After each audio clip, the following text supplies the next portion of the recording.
নমস্কার, আমি অর্পিতা। আপনাদের সবাইকে স্বাগত জানিয়ে সেন চৌধুরীর রান্নাঘরে। আজ আমি আপনাদের সঙ্গে শেয়ার করব একটু অন্যরকমভাবে থোড়ের নিরামিষ একটা ঘন্টর রেসিপি। চলুন সরাসরি শুরু করা যাক।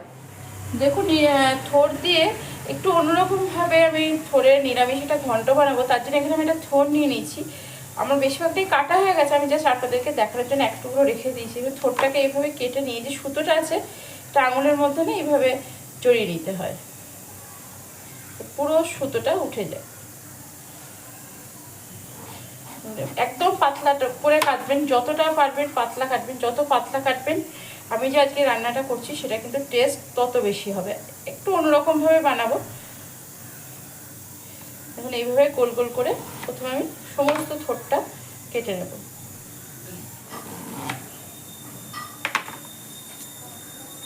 এইভাবে নিয়ে পুরো এইভাবে জ্বালিয়ে আসবে, দেখতে পাচ্ছেন। এটাকে এইভাবে এইখান থেকে ছাড়িয়ে এইভাবে আঙুলের মধ্যে ঘুরিয়ে ঘুরিয়ে ঘুরিয়ে ঘুরিয়ে তুলে নিতে হবে। যে আস্তে করে এইভাবে উল্টে দিলেই কিন্তু আঙুল থেকে বেরিয়ে আসবে। এবার এই যে গোল গোল করে থোড়গুলোকে কাটলাম, থোড়গুলোকে এইভাবে দিয়ে একদম ঝিরিঝিরি করে কেটে নিতে হবে।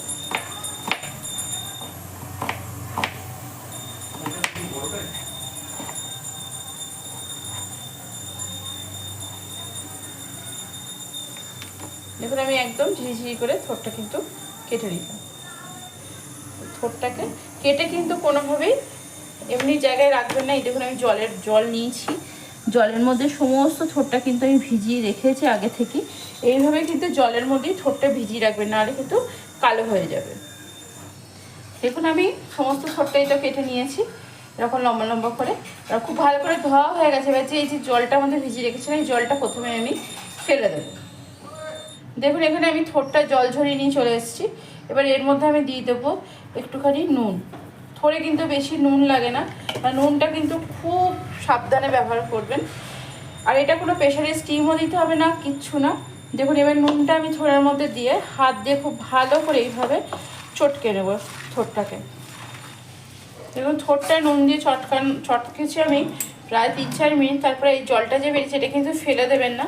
এবার আপনি থোড়টাকে এইভাবে হাত দিয়ে পুরো ফ্ল্যাট করে দেবেন। দেখুন, উপরে কিন্তু জলটাও চলে আসছে। এবার আমি এর মধ্যে একটা ঢাকা দিয়ে এটা 10-15 মিনিট আমি রেখে দেবো।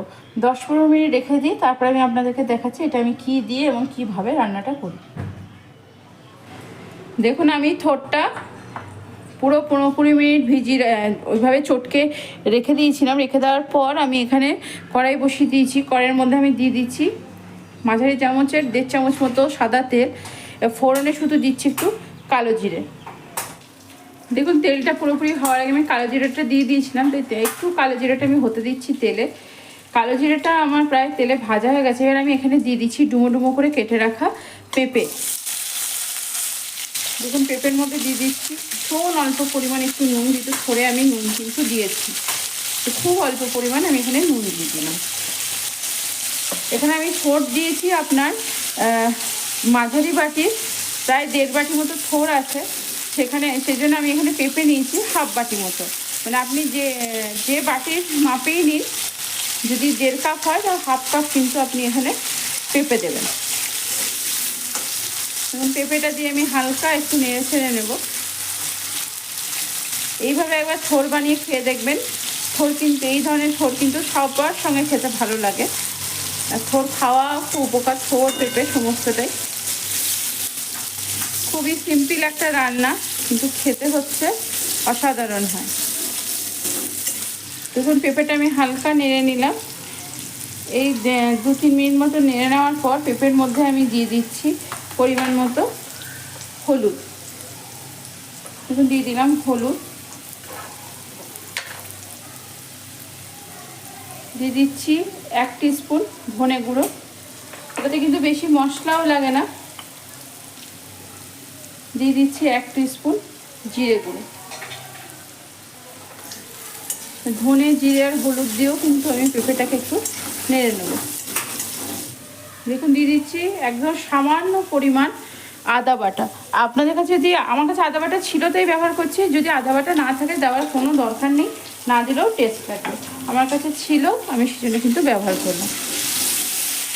তো গ্যাসের ফ্লেমটা মিডিয়াম করে আদা বাটাটাকেও আমি হালকা করে তেলে নেড়ে নেব। দেখুন সমস্ত মশলা দিয়ে নেড়ে নেওয়ার পর আমি যে থোড়টা মেখে রেখে দিয়েছিলাম সেই থোড়টা একদম জল সমেত কিন্তু এর মধ্যে আমি দিয়ে দেবো।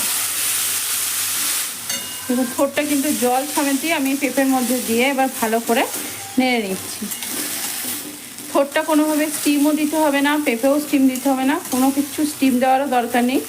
এইভাবেই কিন্তু রান্নাটা হয়ে যাবে।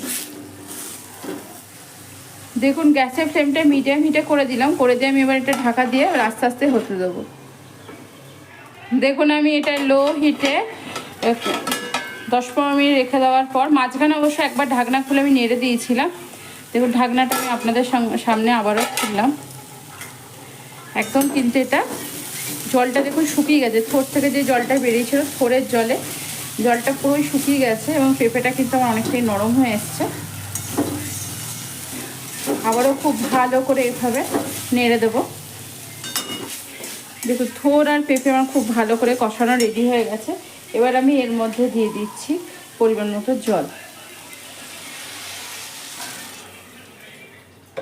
এক বাটি পরিমাণ জল দিয়ে দিলাম। জল দিয়ে এটা ঢাকা দিয়ে কিন্তু আমি আবারও বেশ কিছুক্ষণ হতে দেব,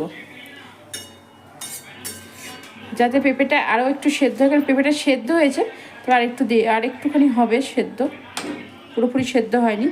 পেঁপেটা আরেকটু সেদ্ধ হয়ে যাক, থোড়টা একদম খুব ভালোই সেদ্ধ হয়ে এসছে। সমস্ত কিছু সেদ্ধ হয়ে যাক, তারপর আবার আপনাদের সঙ্গে আমার কথা হচ্ছে। দেখুন জল দিয়ে থোড়টাকে আমি অনেকক্ষণ একদম লো টু মিডিয়াম হিটে আমি এটা রেখে দিয়েছিলাম। আপনাদের সামনে আমি ঢাকনাটা খুললাম, কতটা সুন্দর হয়েছে দেখুন থোড়টা।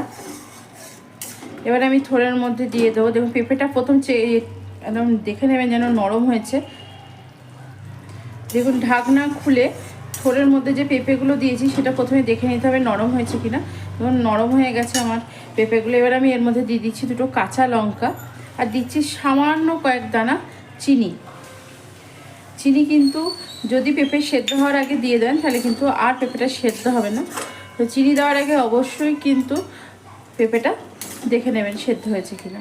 এবার আস্তে আস্তে খুন্তি দিয়ে এইভাবে স্ম্যাশড করে দেবেন, পুরোপুরি না, যতটা সম্ভব ঠিক ততটাই স্ম্যাশড করতে থাকবেন। তাহলে থোড়টা খেতেও ভালো লাগবে, আবার আপনার খুব মাখামাখাও হবে। এবার এই ধরনের থোড় কিন্তু যারা ডায়াবেটিসের পেশেন্ট আছেন আলু দিয়ে হয়তো খেতে পারছেন না, তো থোড় কিন্তু পেঁপে দিয়েও খেতে পারেন, ভীষণ সুন্দর কিন্তু এটা খেতে হয়। থোড়টা আমার প্রায় হয়ে এসছে। এই সময় আমি 1/2 টিস্পুনের থেকেও কম একটু বেসন জলে গুলে আমি থোড়ের মধ্যে এইভাবে দিয়ে দেবো। 1/2 টিস্পুনের থেকেও কিন্তু কম, একদম সামান্য পরিমাণে একটু বেসন জলে গুলে দিয়ে গ্যাসের ফ্লেমটা মিডিয়াম করে, এতক্ষণ লোতে আমি রান্না করছিলাম লো হিটে, মিডিয়াম করে কিন্তু থোড়টাকে ভালো করে আমি এইভাবে নেড়ে নেব। বেসনটা দিলে কিছুই না, একটু বেশ মাখা ভাবটা আসে, তাতে খেতে আরও বেশি টেস্টি হয়। পেঁপে দিয়েছি এমনি এটা খেতে তো টেস্টি হবে, তার সঙ্গে একটু বেসন পড়লেও আরও ভালো খেতে হবে। দেখো যেহেতু নিরামিষ রান্না তাই আমি একটুখানি ঘি দেবো। ঘিটা আপনারা দিতে পারেন নাও দিতে পারেন, কিন্তু গরম মশলা কোনোভাবেই ব্যবহার করবেন না এর মধ্যে গরম মশলা দিলে কিন্তু খেতে ভালো লাগবে না। ঘি দিলে দেবেন, না দিলে না দেবেন। আবার একবার বলছি, গরম মশলা কিন্তু কোনোভাবেই দেবেন না। দেখুন আর কিন্তু আমি থোড়টাকে শুকাবো না, এর থেকে শুকালে ঠান্ডা হয়ে গেলে আরও শুকিয়ে যাবে থোড়ের গ্রেভিটা। তো এই গ্রেভি এইভাবেই আমি রেখে দেবো।